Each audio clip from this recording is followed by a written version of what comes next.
In the corner of a busy downtown diner sat an elderly man named Arthur. His hands trembled slightly as he tried to lift his coffee cup, and his faded gray jacket seemed too big for his frail shoulders. To the rushed businessmen and loud teenagers around him, he was invisible, just a slow, weak old man taking up space.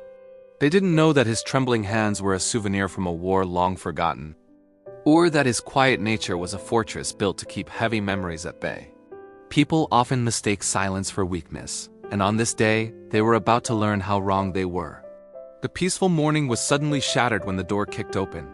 Two masked men burst in, waving weapons and shouting demands.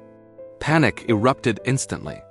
The strong young men in the diner dove under tables and screams filled the air. The robbers cornered a terrified young waitress behind the counter, threatening her life for a handful of cash. The atmosphere was thick with fear. Everyone was paralyzed, waiting for the worst to happen. The lullness of the city had turned into a terrifying silence, broken only by the aggressive shouts of the intruders. But in the corner, Arthur's hands stopped shaking. His eyes, once cloudy with age, suddenly sharpened into cold steel. With a speed that seemed impossible for his age, he stood up. He didn't scream or make a scene. He moved with the silent, deadly precision of a shadow. In one fluid motion, he intercepted the nearest attacker, disarming him with a technique that only comes from years of elite training. It wasn't a messy fight.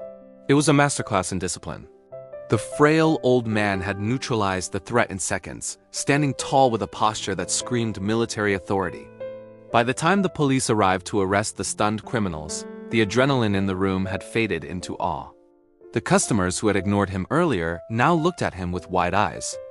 Arthur simply adjusted his jacket, picked up his cane, and finished his cold coffee.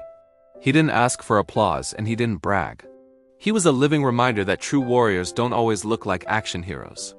Sometimes, the greatest valor is hidden in the quietest among us, waiting for the moment it is needed most.